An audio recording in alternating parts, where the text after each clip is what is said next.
The internet just exploded. New footage allegedly showing Rick Ross involved in a plot against 50 Cent has surfaced, and the hip-hop world is losing its mind. But before we dive into what just dropped, we need to understand something crucial. This beef between Ross and 50 isn't some Twitter spat that started last week. This is almost 2 decades of genuine hatred, and it all ties back to one of the most brutal moments in hip-hop history when Curtis Jackson was actually left for dead.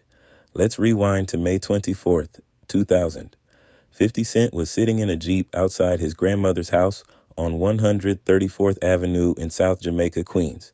He was on the phone, just handling his business on what seemed like a regular evening. Then someone walked up to that vehicle and opened fire. This wasn't a warning. This was an execution attempt at point-blank range. 9 bullets hit him. 9. Both legs got hit multiple times. Bones shattered. His hand, his arm, his hip, his chest all took rounds. 1 bullet grazed his face and cheek, messing up his ability to speak clearly and leaving scars you can still see today. The man somehow made it to Jamaica Hospital Medical Center, bleeding out from 9 gunshot wounds. The doctors immediately rushed him into emergency surgery. The trauma team was pulling out bullet fragments, trying to reconstruct shattered bones, stop internal bleeding, and basically keep him alive when the odds were stacked completely against him. He spent 13 days in that hospital, going through multiple surgeries while fighting for his life. Orthopedic specialists had to do extensive work on his damaged legs. Trauma surgeons literally saved his life during those critical first hours. But surviving the bullets was just the beginning. The recovery was brutal. 50 had to relearn how to walk because of the damage to his legs. He went from crutches to a walker, and even when he could walk again, he had a noticeable limp that lasted for years. The facial wound messed with his speech, so he had to work on his articulation just to rap again. Physical therapy became his daily routine, focused on getting his mobility back, rebuilding his strength, and managing the chronic pain from having bullet fragments and damaged bones throughout his body. The investigation pointed toward his beef with Ja Rule and Murder Inc., combined with a mixtape track he did called Ghetto Quran. That song named Supreme team members and allegedly exposed various criminal operations, which pissed off some seriously dangerous people. Kenneth Supreme McGriff, who ran the Supreme team, was later connected to the shooting during federal testimony in 2005. But here's the thing. Nobody ever got convicted specifically for shooting 50 Cent. And then, while he was literally recovering from getting shot 9 times, Columbia Records dropped him. The label cut him loose while he was still in the hospital, saying they were worried about violence and bad publicity. His debut album, Power of the Dollar, which was supposed to launch his career, got shelved. The man survived an assassination attempt only to lose his record deal. Fast forward to when Rick Ross enters the picture. Ross built his entire Maybach Music Group empire, but 50 Cent never let him breathe. 50 turned trolling into an art form, a legitimate business strategy that kept his name relevant on the streets and all over the internet. He went after Ross relentlessly, questioning everything from his past as a correctional officer to his authenticity as the biggest boss. The beef between these two has been different from the start.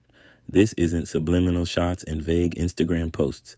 These are direct threats, legal battles, and enough petty moves to fill an encyclopedia. 50 bought front row tickets to Ja Rule's concerts just to leave them empty. He's done similar psychological warfare tactics with Ross, constantly poking at him, questioning his credibility, exposing contradictions in his story. Ross has fired back repeatedly. He's dropped diss tracks. He's made his own threats. He's tried to match 50's energy. But 50 has this ability to get under people's skin in a way that's almost surgical. He knows exactly what buttons to push, and he pushes them publicly, repeatedly, without mercy. Now this new footage drops, and people are connecting dots. Some are saying it shows Ross's involvement in something sinister targeting 50. Others are calling it rage theater, just another chapter in their endless war of words and intimidation. But given 50's history, given what actually happened to him back in 2000, this hits different. This isn't just 2 rappers talking trash. One of them has already survived an actual assassination attempt. One of them already knows what it feels like to have 9 bullets in his body. The streets are buzzing with theories. Some think this footage is old, maybe connected to past incidents that are just now coming to light.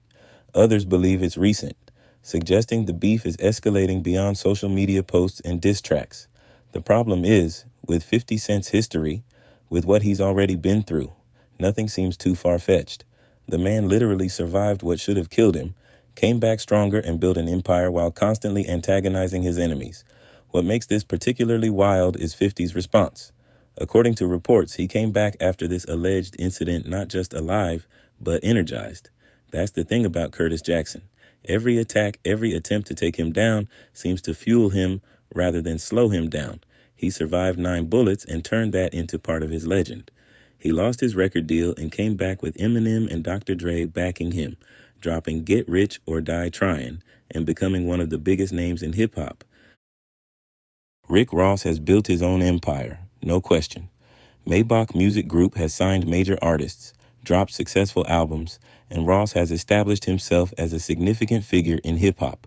But he's been doing all of this while 50 Cent constantly questions his legitimacy, exposes his past, and refuses to let him live down any contradiction or weakness.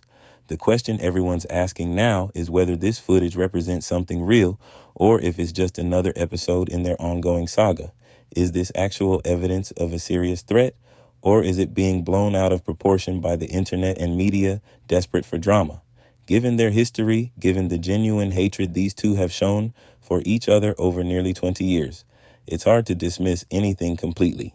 What we know for certain is this: 50 Cent has already survived one assassination attempt that should have killed him.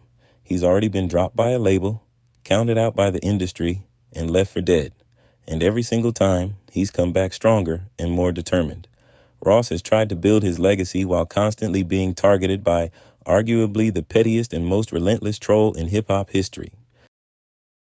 This new footage, whatever it actually shows, represents another chapter in a rivalry that's defined by real violence, genuine hatred, and 2 massive egos that refuse to back down. Whether it's rage theater designed to keep both of them relevant or a prelude to something darker, one thing is clear: this beef isn't ending anytime soon. So what do you think? Is this footage proof of something serious, or just more fuel for a fire that's been burning for almost 20 years? Drop your thoughts in the comments below, and make sure you're subscribed, because if this situation develops, you know we're going to be covering every single detail. This is hip-hop history unfolding in real time, and whether it ends in the courtroom, the studio, or somewhere much darker, we'll be here breaking it all down.